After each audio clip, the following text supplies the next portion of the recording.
Por que fazemos o que fazemos? Você gostaria de dormir mais um pouquinho? O que é sinal de cansaço, afinal, é segunda-feira.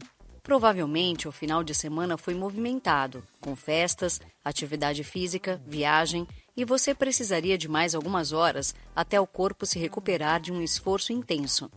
Se a vontade, no entanto, é de não sair da cama, isso é sinal de estresse. Você não enxerga mais razão para fazer o que faz. Há uma diferença marcante entre esses dois estados. Cansaço você resolve descansando. Estresse você só consegue evitar se compreender o motivo para fazer o que está fazendo. E como encontrar motivação para mudar o cenário e enxergar uma luz no fim do túnel da vida profissional? É isso o que o filósofo Mário Sérgio Cortella tenta nos ensinar em Por que Fazemos o que Fazemos. Afinal, nada melhor do que exercer nossa profissão dentro da área em que nos realizamos, não é mesmo? Vamos buscar um pouco de realização nos próximos 12 minutos. Vida com propósito. Um questionamento a ser feito antes de levantar da cama. Afinal de contas, por que fazemos o que fazemos? O que nos leva a acordar cedo todos os dias e ganhar a vida na empresa para a qual nos dedicamos? Quando a resposta se resume apenas a ganhar dinheiro, meu amigo, os resultados tendem a não ser tão bons assim. Se há propósito, objetivo, tudo muda. E essa deve ser uma busca diária, tanto nossa quanto das empresas. Pois como um poeta já nos ensinou, de nada adianta perdermos tanto tempo em um ambiente desagradável para nós. A vida é curta. A importância do propósito. Uma vida pequena é aquela que nega a vibração da própria existência. O que é uma vida banal? Uma vida venal. É quando se vive de maneira automática, robótica, levando tudo numa rotina monótona. Segundo as tradições religiosas das mais variadas vertentes, as perguntas divinas a serem feitas para nós acerca de nossa vida, quando estivermos em outro plano, seriam: o que você fez? Fez por quê? O que não fez? Não fez por quê? O que fez e não deveria ter feito? Por que o fez? O que não fez e deveria ter feito? Por que não o fez? Você consegue respondê-las ou só almeja um paraíso profissional? Propósito. A palavra propósito em latim carrega o significado de aquilo que eu coloco adiante. O que estou buscando? Uma vida com propósito é aquela em que eu entendo as razões pelas quais faço o que faço e pelas quais claramente deixo de fazer o que não faço. Atualmente, no âmbito do mundo do trabalho, a pergunta sobre o propósito vem ganhando crescente relevância. Boa parte das pessoas hoje deseja encontrar no emprego algo que ultrapasse o mero ganho salarial, como uma busca por ser reconhecido e valorizado em sua função. Eu robô? Não. Há uma grande diferença entre ser livre de e ser livre para. Se você não for livre da fome, da falta de abrigo, da falta de socorro médico, você não é livre para outras escolhas. Uma parcela das pessoas é livre da miséria, da penúria, da carência e é livre, inclusive, para dizer: não vou ter um trabalho regular, vou viajar.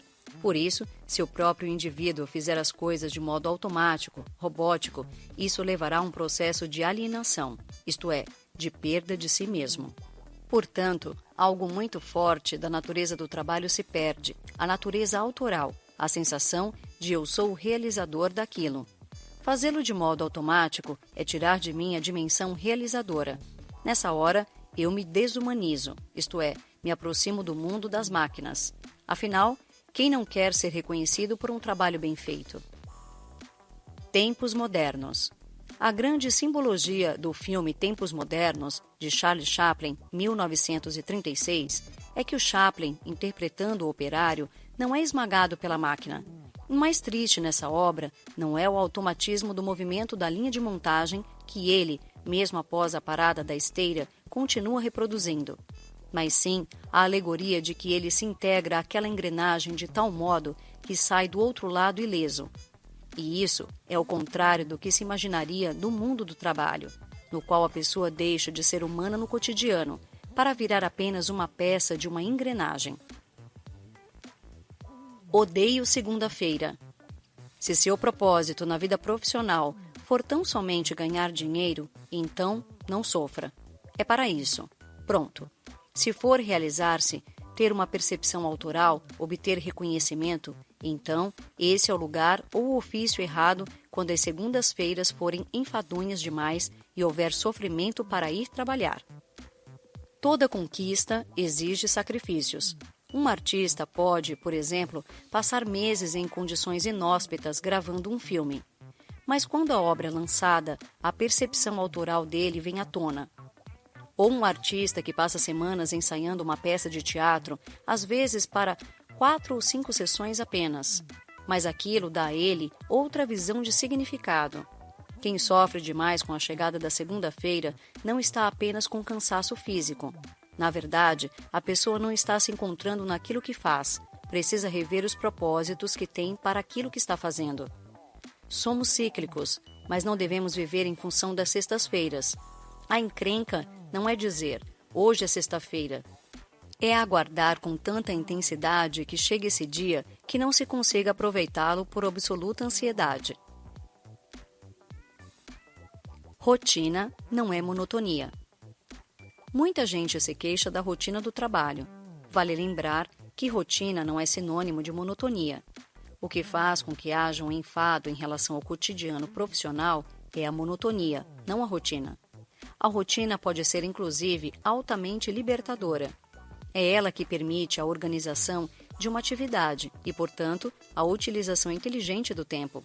A rotina garante maior eficiência e segurança naquilo que se faz. A monotonia é a morte da motivação. Autoria da obra. No século XXI, o conhecimento é muito importante para a inovação, criação, para que o indivíduo não se sinta alguém que apenas ganha seu sustento, mas que colabora, realiza e tem uma vida com propósito.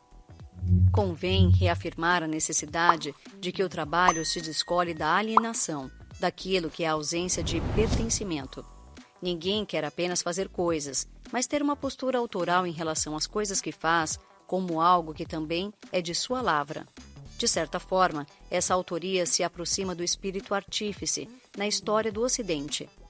Aquele que fazia as coisas com as próprias mãos e assinava a obra, para que haja reconhecimento naquilo que fazemos, desejando o autoral.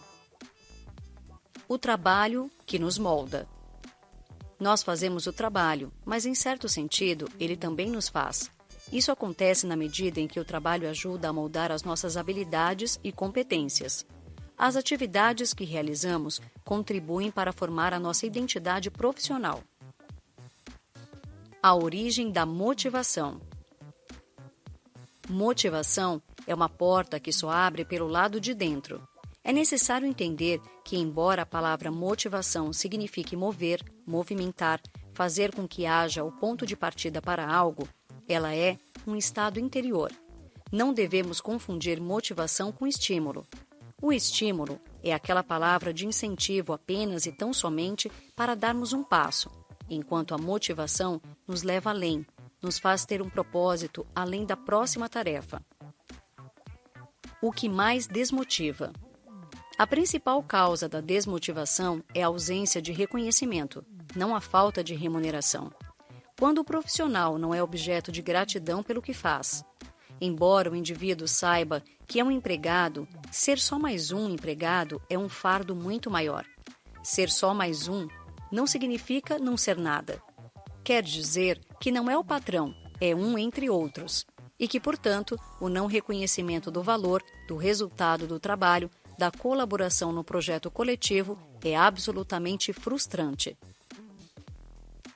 Trabalho com significação.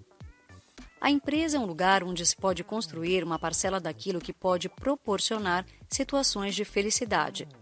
Mas quando alguém diz, eu quero fazer só o que gosto na vida, isso é impossível. Haverá muitos momentos em que fazer o que não se gosta, uma tarefa enfadonha, será inevitável.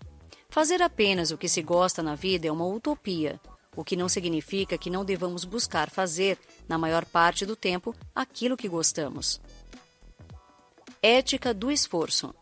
Para alcançar o status de quem faz por muito tempo aquilo que gosta, nada melhor do que o famigerado esforço. e ele vai requerer horas de estudo, planejamento e sacrifícios, além de não cair do céu, assim, de uma hora para outra. Valores e propósitos. A ideia de consciência sobre os propósitos está ligada à noção de valores. Quais são os meus valores? O que eu acho que vale e o que eu acho que não vale? A minha vida valerá de que modo?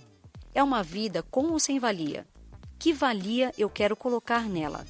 Para que serve essa vida? Qual é o meu papel dentro da estrutura em que atuo? Quando conseguir responder a si próprio sobre essas perguntas, encontrará o caminho que o leva para seu propósito. Existem pessoas, no entanto, que podem ter maus propósitos. Apesar de possuírem uma ética maléfica, não deixam de ter valores e princípios de conduta. Por que fazer e por que não? O questionamento "por que faço o que faço?" traz outra pergunta na sequência. Por que não faço o que não faço? Há coisas que eu posso fazer, mas não devo. E há coisas que eu não faço porque considero indecentes. E porque acho indigno fazê-las, mesmo que alguém faça e isso seja uma regra não escrita de mercado, eu continuo preferindo não fazer. Isso é o que pauta a ética de cada um, bem mais do que simplesmente buscar uma meta a ser alcançada. Tempo, tempo, tempo. Como o trabalho ocupa uma parte significativa do nosso tempo, ele acaba se relacionando com outras dimensões da vida. A quantidade de horas que gostaríamos de dedicar à convivência com a família. Essa condição existe e é séria, porque somos seres pluridimensionais, agimos em várias frentes. Quem não gostaria imensamente de ficar muito mais tempo com os filhos, a esposa ou o esposo? Mas se fizesse isso, não teria os bens à disposição que permitiria desfrutar de algumas situações com todos os nossos entes queridos, como a casa onde nos encontramos, o passeio que fazemos e etc. Para formá-los, a dedicação ao mundo do trabalho e do emprego necessita uma intensidade muito forte. Mas ao fazê-lo, há a restrição do tempo de convivência. E essa equação deve ser bem dividida, para que não haja nenhum prejuízo em nenhum dos ambientes tão importantes. Futuros e pretéritos. Sabe aqueles momentos em que procrastinamos, adiando tudo o que parece ser importante? Quando pensamos assim, um dia, quando tiver tempo, vou fazer aquilo de que gosto. Assim que tiver melhores condições, vou me dedicar ao meu sonho. O meu plano, quando me aposentar, é finalmente fazer aquilo que me dá prazer. Frases dessa natureza são muito comuns em pessoas que alimentam a ideia de um dia se livrarem das atribulações do cotidiano e, enfim, se ocuparem da atividade de que realmente gostam. Esse projeto está invariavelmente no futuro. Temos, como humanidade, a percepção de que um dia fomos felizes. Em determinado momento, quando éramos mais simples, foi construída uma percepção de Éden, onde já vivemos, e a ideia de que voltaremos a esse lugar. A procrastinação contínua é um distúrbio e não nos leva a lugar algum. Eu era feliz e não sabia. Essa expressão tem aplicabilidade no nosso cotidiano. Muita gente costuma reclamar do dia a dia no trabalho, implica com uma série de coisas, se deixa afetar sobremaneira pelos contratempos. Mas, se por algum motivo esses profissionais forem afastados daquele ofício, começarão a sentir falta da rotina, do convívio e os aspectos positivos ganharão destaque na memória. No mundo do emprego, o que entendemos como maçante, desagradável, era apenas um componente menor de um movimento muito mais frutífero do que aquilo. Nessa hora, é necessário lembrar que a constatação "eu era feliz e não sabia" é um sinal de inteligência, à medida que nós somos o único animal capaz de se sentir idiota. Porque nós temos uma consciência que é o tempo histórico, isto é, eu não vivo apenas o tempo, tenho percepção de passado, presente e desejo futuro. Lealdade à empresa até quando? A empresa, muitas vezes, é local onde se vivem dissabores, coisas que tiram o sabor do que se está fazendo. E passa a não ser mais agradável estar naquele ambiente, o que torna o trabalho desaboroso. Ausência de reconhecimento, injustiça na promoção, desprezo em relação àquilo que faço, humilhação no cotidiano, assédio moral, portanto, tudo o que tira de mim o prazer, o gosto de estar ali. Nessa hora, é necessário avaliar se aquele tipo de dissabor é relevante ou pode ser colocado à margem. Se ele é decisivo para o meu bem-estar, se não for eventual ou circunstancial, preciso alterar a rota e me preparar para essa mudança. Desenvolvimento que gera envolvimento. O autodesenvolvimento é o que nos faz não agradar apenas aquilo que a empresa disponibiliza, mas procurar aprimorar a qualificação. E muitas vezes, esse processo é feito em acordo com a empresa, que facilita situações de autodesenvolvimento, seja remunerando uma parte do curso, seja liberando uma parte do tempo de trabalho para dedicação aos estudos.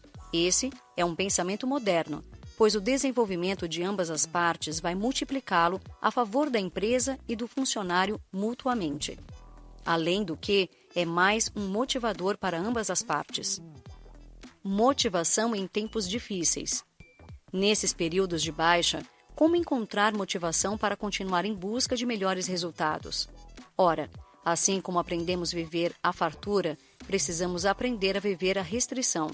Não é agradável ter restrição, nunca o é, mas aprender a lidar com isso faz parte da formação da carreira de alguém.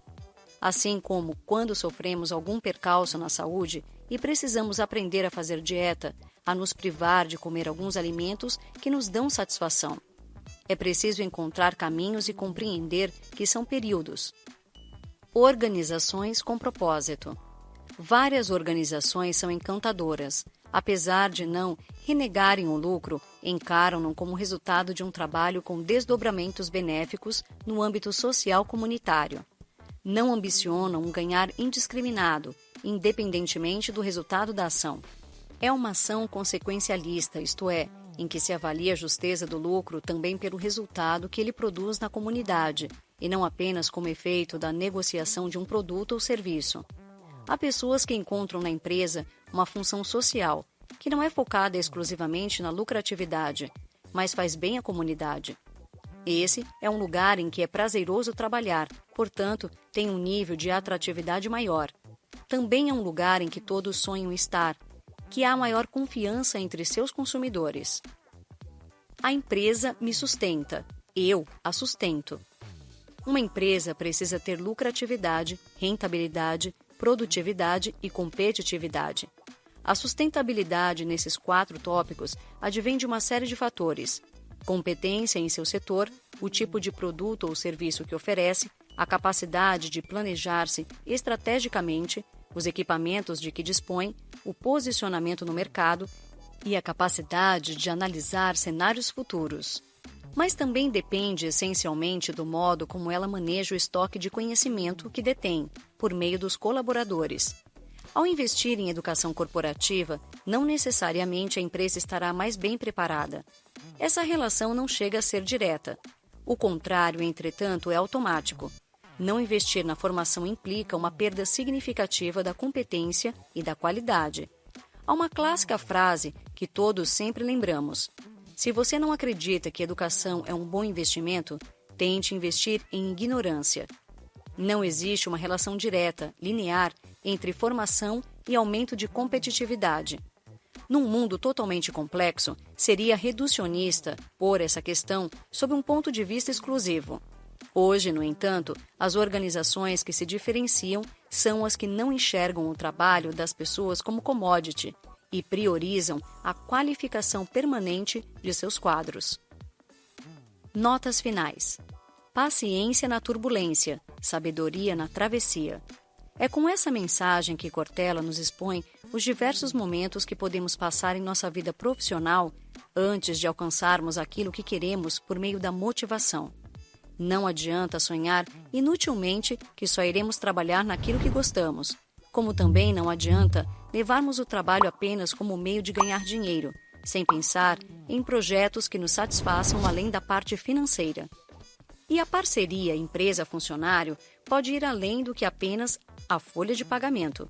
É isso que faz a diferença no mercado de trabalho atual. A motivação vem de dentro de nós quando passamos a responder o que nos leva a fazer o que fazemos, o que nos leva a querer o que queremos. E se o filósofo começou toda a reflexão com palavras de Mário Quintana, nada melhor do que encerrar com um toque poético, que também deve estar presente em nossa caminhada profissional. Do amoroso esquecimento. Eu agora, que desfecho, já nem penso mais em ti. Mas será que nunca deixo de lembrar que te esqueci? Mário Quintana.